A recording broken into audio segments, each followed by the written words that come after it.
our third video, and it's been about it's been 3 weeks since we started our soil bag garden challenge. See, there has been so much growth since our last video when we thinned out our seedlings. As you can see, our little seedlings that we decided to keep are doing very well, super strong.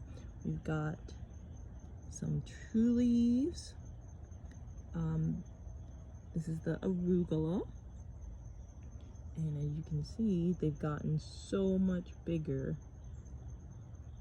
in a week than they were last week.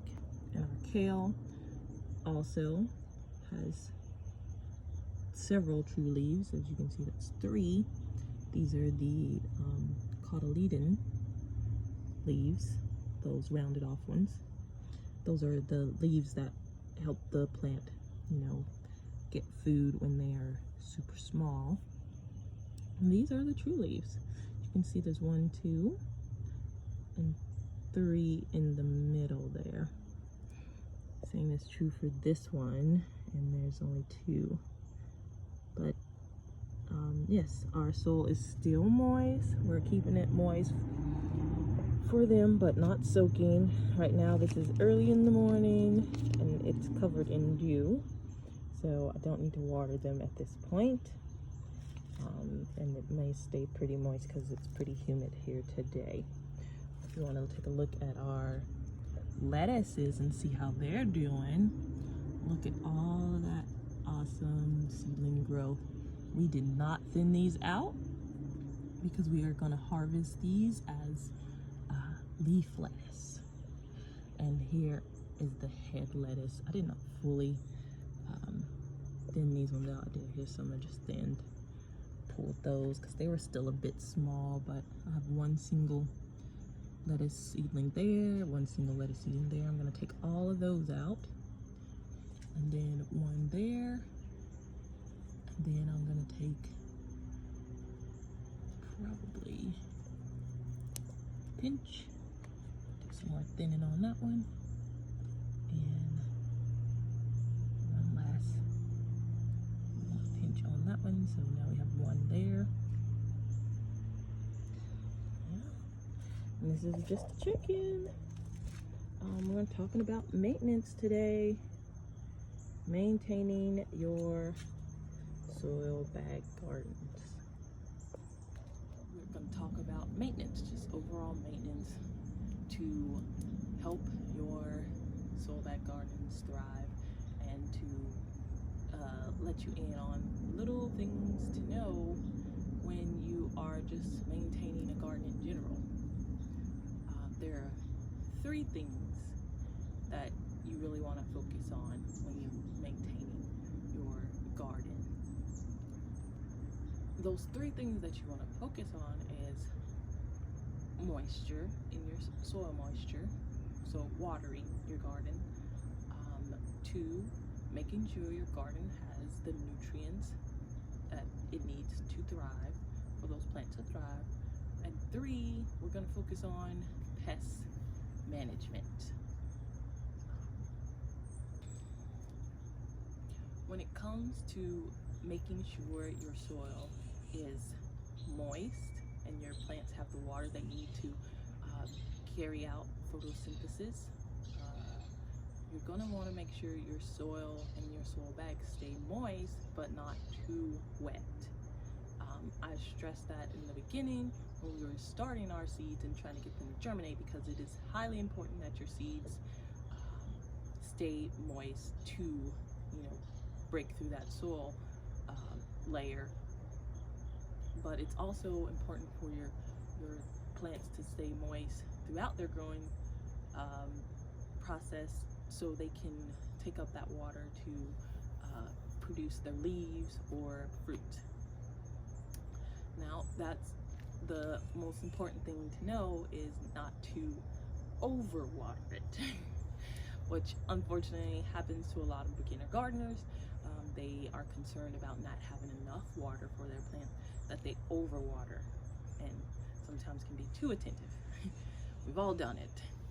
So that is the main reason why we put drainage holes in our soil bag, so we don't retain more water than we need, and the water is able to percolate through the soil and go out when it's not needed. A good way to test your soil to make sure your soil doesn't need watering, or if it has enough water, is to take your finger and plunge it into the soil an inch or two, like so. And if your finger comes back out and it has dirt or soil on it, then your soil is still moist. You do not need to water it. If your finger comes back out and it has nothing on it, you need to water your garden, your soil back garden.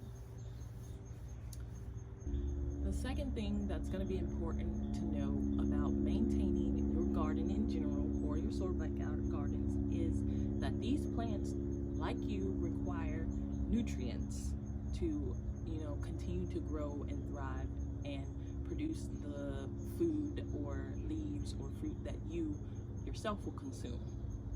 The great thing about the soil back garden is most of these potting soil mixes, unless you got a seed starting mix, already contain the right nutrients, and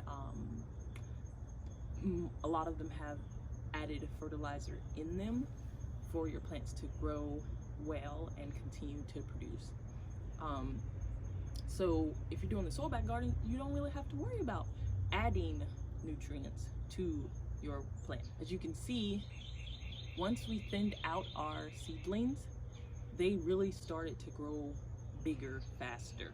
That's because we took away a lot of competition in those specific areas.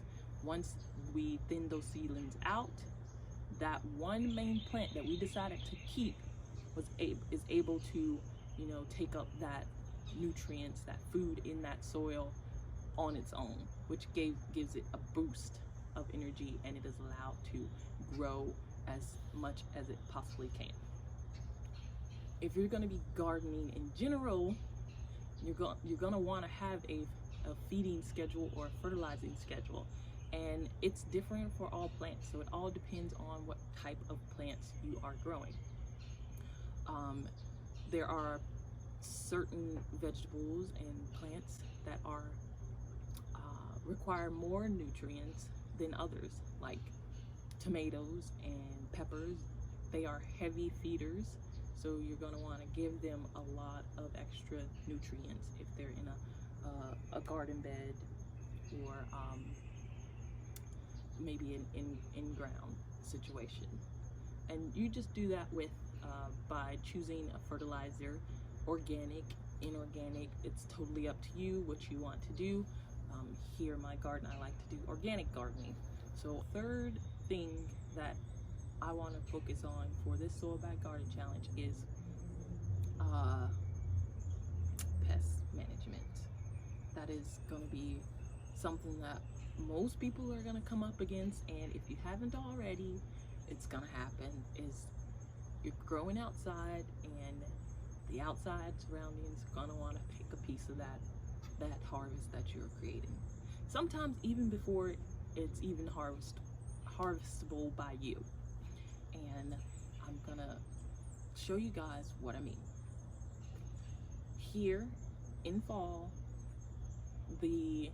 and spring, but since we're in fall now, the moths and butterflies are definitely ramping up and laying their eggs, and with that comes caterpillars. Caterpillars are usually the stage in the pollinator's life that's the most damaging to a garden and the most frustrating to us gardeners, and even to those who love those pollinators, because we would like to get some harvest as well. But it's kind of a battle back and forth between, do we let the caterpillars have what we've sown, or so we can build our pollinator population, or do we do away with the caterpillars and, you know, remove them from the garden? So my suggestion is to make that decision on your own. I will let some caterpillars stay and munch on whatever they want, and sometimes if I only have a little bit of something, I will remove them. But then I just try to make it up by doing a little extra for them. And one very common caterpillar that we deal with here, and I'm dealing with right now, are the cabbage loopers. And they will tear up some brassicas. That's your cabbage, cauliflower, broccoli, collard greens, mustard greens. At this point, a little anything. So if you happen to see weird dark black or green spots on your seedlings, on your lettuce, or on your broccoli, or your pepper plants, or anything, this is when observation becomes very important. So I tend to take a daily, you know, walk around the garden to check things out, to make sure everything's okay, and to, you know, look for pests. If I find some black dots, lots of little black dots in one area, then I know I need to do a little bit of searching to see if I can find a caterpillar somewhere. Because yes, it's the caterpillar that has been eating the vegetables and pooping basically. So those little dots are poop. And you'll see it better in this video.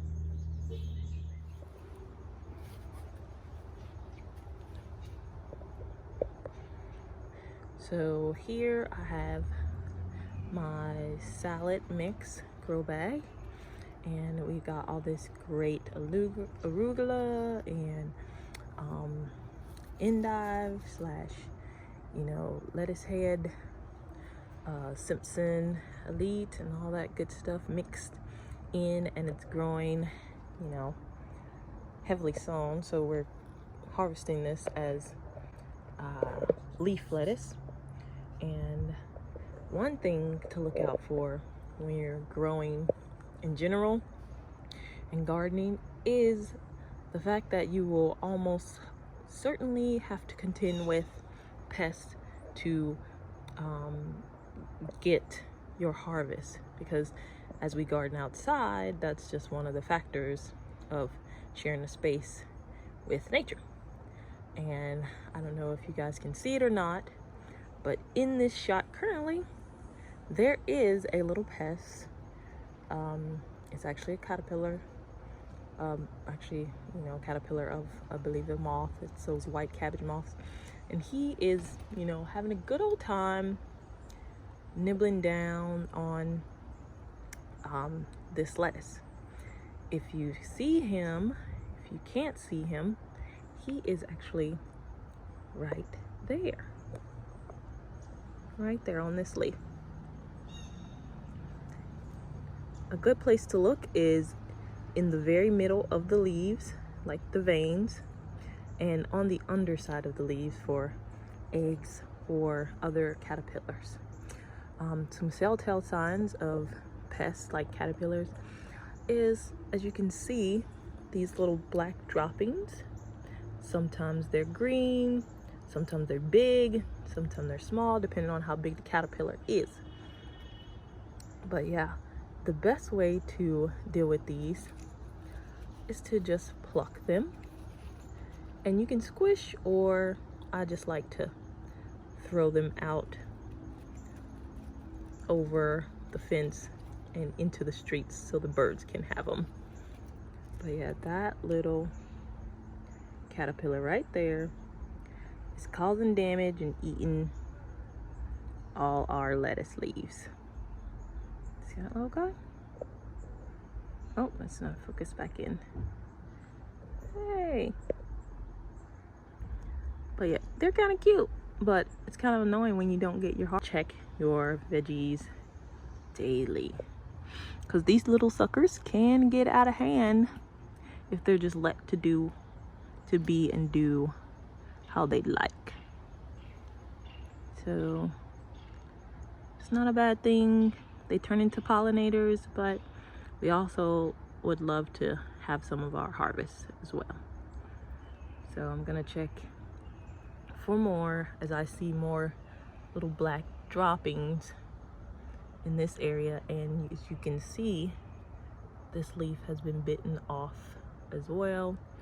This could have been his work, or it could have been another one. I don't see a caterpillar on there currently, so it could have been him, it could have not. That one could have already turned into a butterfly or I'm sorry, a moth and flown away. So yeah, that's one thing you want to look out for. So all right. Also, hornworms and cutworms and all kinds of other things that will